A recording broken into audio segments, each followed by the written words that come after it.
Brazzaville, 30 janvier 1944. Une salle, des gouverneurs français. Pas un seul représentant élu des peuples africains. Pas un. Et pourtant, il parle de l'Afrique, de son avenir, de réforme, de justice, d'association. Mais une idée reste soigneusement écartée, l'indépendance. 14 ans plus tard, même ville, Brazzaville, De Gaulle revient. Et il prononce une phrase qui semblera ouvrir une autre époque. On dit « Nous avons droit à l'indépendance ». Mais certainement, oui, la métropole ne s'y opposera pas. Entre ces deux moments, la France promet une communauté. Mais de quelle communauté parle-t-elle, vraiment ? 1944. L'Empire français se présente encore comme un ensemble appelé à durer. Mais la guerre a changé les rapports de force. Des soldats africains ont combattu pour la France. Des travailleurs ont porté son effort de guerre sur leurs épaules. Et maintenant, des intellectuels, des syndicalistes, des élus réclament des droits politiques réels. Le système colonial est contesté, pas seulement pour de meilleures conditions de travail. Ils veulent décider eux-mêmes de leur avenir. La conférence de Brazzaville répond à cette pression. Elle recommande la suppression progressive du travail forcé, l'amélioration de l'enseignement, de la santé, des infrastructures, une participation accrue des Africains à la gestion de leur propre territoire. C'est réel, c'est concret. Mais elle exclut l'idée d'un gouvernement autonome.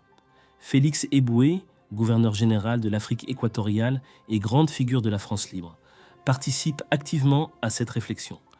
Reste que la conférence est une réunion administrative française. Rien de plus. Une étape vers la décolonisation, oui. Et la preuve que la France veut en garder le contrôle du calendrier.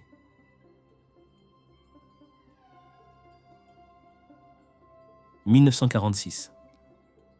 Le vocabulaire change. L'Empire devient l'Union française. On ne parle plus de colonies, mais de peuples associés.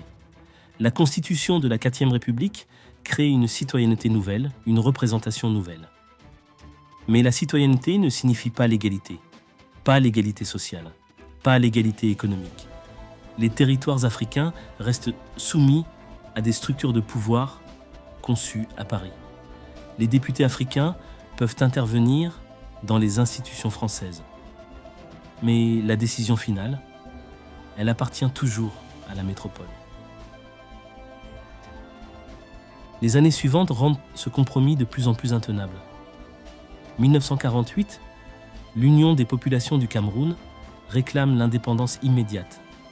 Au Sénégal, en Côte d'Ivoire, au Soudan français, les formations politiques africaines réclament davantage de contrôle sur l'administration, l'économie, l'avenir constitutionnel de leur territoire. 1956, une loi arrive, la loi cadre défère. Elle instaure le suffrage universel. Le collège électoral unique finit la séparation entre citoyens français et citoyens de statut local. Elle élargit les pouvoirs des assemblées territoriales, crée dans chaque territoire un conseil de gouvernement. Mais, et c'est un grand mais, le gouverneur nommé par Paris conserve la présidence de ce conseil. Les affaires militaires, diplomatiques, monétaires restent hors de portée des Africains. Senghor s'insurge. Il dit « Vous fragmentez l'Afrique. Vous renforcez les cadres territoriaux séparés au moment même où il faudrait préserver les fédérations de l'Afrique occidentale et équatoriale. Un caractère balkanisateur, dit-il. La loi donne du pouvoir local, mais elle affaiblit toute négociation collective avec la France. 1958. De Gaulle revient au pouvoir. La guerre d'Algérie a fait vaciller la 4e République. Il propose une nouvelle constitution, un nouvel arrangement, la communauté française. 24 août 1958, Brazzaville. De Gaulle présente cette proposition comme une association entre peuples libres de choisir leur avenir. Chaque territoire, dit-il, pourra disposer d'un gouvernement libre et entier de lui-même. La défense, la politique extérieure, l'économie, la justice, l'enseignement, les communications, tout pourra être mis en commun. Dans les textes, la communauté ressemble à une organisation fédérale. Dans les rapports de force, elle reste entièrement dominée par la France. Deux hommes, deux visions. Félix Houphouët-Boigny et Léopold Sédar Senghor ne regardent pas cette proposition depuis le même endroit. Houphouët-Boigny privilégie l'autonomie de chaque territoire. Son calcul est concret. Que la Côte d'Ivoire contrôle directement ses recettes, son administration, ses choix économiques, sans dépendre d'une fédération dominée par Dakar. Un lien étroit avec Paris, il y voit une garantie, les investissements, les débouchés commerciaux, la formation des cadres, la protection militaire. Ce n'est pas de la soumission, c'est une stratégie de souveraineté nationale, progressive. Senghor raisonne à une autre échelle. Sa pensée de la négritude affirme que les peuples africains doivent retrouver leur dignité historique, leur capacité à contribuer à une civilisation universelle. Il craint qu'une indépendance territoire par territoire ne fragmente l'Afrique occidentale, ne rende chaque État plus vulnérable face à l'ancienne puissance coloniale. La divergence est concrète. Houphouët accepte la balkanisation comme un moyen d'obtenir vite une autonomie nationale. Senghor y voit le risque de remplacer un empire par une série de petits États dépendants. Ce que la communauté promettait, dans sa version la plus généreuse, n'était pas seulement une nouvelle administration. Elle promettait aux peuples africains une place reconnue dans le monde, une égalité politique annoncée, la possibilité de préserver leur langue, leur culture, leur forme propre de représentation. Pour certains dirigeants, la France pouvait devenir un partenaire plutôt qu'un maître. Mais une communauté ne devient pas égalitaire parce qu'elle change de nom. Elle le devient lorsque ceux qui ont été gouvernés peuvent réellement décider. 28 septembre 1958, le référendum. Ce n'est pas seulement De Gaulle contre Sékou Touré. En Guinée, le non exprime une volonté de rupture franche. Ailleurs, le oui recouvre des situations très différentes. Au Soudan français, futur Mali, Modibo Keïta espère encore transformer la communauté en un cadre de coopération égalitaire. Au Dahomey, le oui atteint 97,8% des suffrages exprimés. En Haute-Volta, il frôle 99,2%. Ces chiffres énormes. Est-ce la vérité d'un peuple convaincu ou le résultat d'un scrutin contrôlé par l'administration française, où l'indépendance immédiate paraît économiquement risquée? Le oui pouvait être sincère sans être enthousiaste, stratégique sans être libre de toute pression.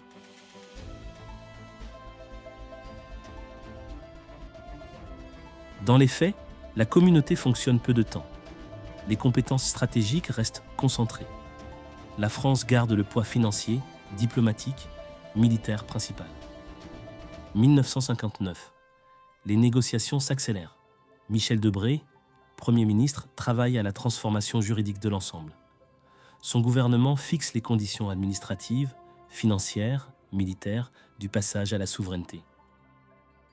Mais à l'Élysée, il y a un autre homme, un homme de l'ombre, Jacques Foccart. Il entretient des contacts réguliers avec les futurs chefs d'État africains. Il organise les rencontres. Il met en relation les présidents avec les ministères, les militaires, les milieux économiques. Houphouët-Boigny, Senghor, Ahmadou Ahidjo, Léon Meba, tous passant par lui. Les négociations portent sur la défense, la monnaie, les personnels, les bases, les matières premières. Des accords de défense sont signés avec le Cameroun, la Côte d'Ivoire, le Gabon, la République centrafricaine, le Sénégal, le Tchad. La zone franc, elle, est maintenue. Les États africains ont leurs institutions, mais leur monnaie reste liée à un espace organisé, en très grande partie autour de la France. L'indépendance est proclamée, mais elle s'accompagne d'engagements qui prolongent la capacité française d'influence.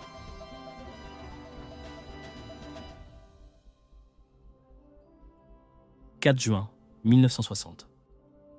Une révision constitutionnelle rend possible l'accession à l'indépendance. La Fédération du Mali devient indépendante en juin, puis se désagrège. Le Sénégal, le Soudan français suivent des trajectoires séparées. La Côte d'Ivoire, le Dahomey, la Haute-Volta, le Niger, le Tchad, la République centrafricaine, le Congo, le Gabon, la Mauritanie, Madagascar, le Togo, le Cameroun, tous deviennent indépendants en 1960. En apparence, le changement est considérable. Les drapeaux changent. Les gouvernements africains acquièrent une personnalité internationale.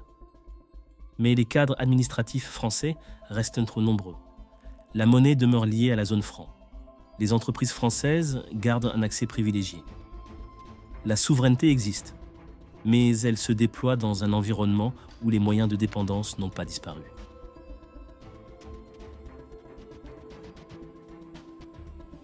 Le Cameroun révèle la limite de cette décolonisation. L'indépendance est proclamée le 1er janvier 1960, mais la guerre contre l'UPC continue. Le mouvement avait été interdit en 1945. Rouben Oumniobé, l'un de ses fondateurs, est tué le 13 septembre 1958 par les forces françaises, avant même l'indépendance. La répression a causé plusieurs milliers de morts. Certaines estimations, associées à l'historien Bernard Droz, approchent les 10 000 pour la seule première phase du conflit. Aucun bilan global, incontestable, n'existe pour toute la guerre. Elle se prolonge jusqu'au début des années 1970. Au Cameroun, le compromis ne signifie pas la fin de la lutte. Pour les militants de l'UPC, l'indépendance négociée avec Paris ne remplace pas l'indépendance pour laquelle ils se sont battus. Rouben Oumniobé est tué avant le transfert de souveraineté. Félix Roland Moumié meurt à Genève en novembre 1960, empoisonné au thallium par un agent lié au service français, selon l'enquête historique généralement retenue. Ernest Ouandié poursuivra le combat jusqu'à son exécution en 1971. Le Cameroun montre qu'un État peut devenir indépendant, tandis que certains de ses libérateurs restent pourchassés. Le moment de la fissure n'est donc pas une date unique. Il apparaît lorsque les dirigeants comprennent que la France accepte de transférer les institutions, mais entend garder la maîtrise des conditions du transfert. Ceux qui acceptent le compromis deviennent les interlocuteurs officiels. Ceux qui réclament une rupture plus profonde, marginalisés, emprisonnés, exilés, combattus. Fin 1960. Les cérémonies officielles. Les nouveaux États apparaissent comme les héritiers d'une promesse accomplie. Mais derrière les discours, les accords de défense sont déjà en place. Les réseaux de focards s'organisent et la guerre du Cameroun se poursuit. Brazzaville, 1944. La France promet de réformer l'Empire sans envisager l'indépendance.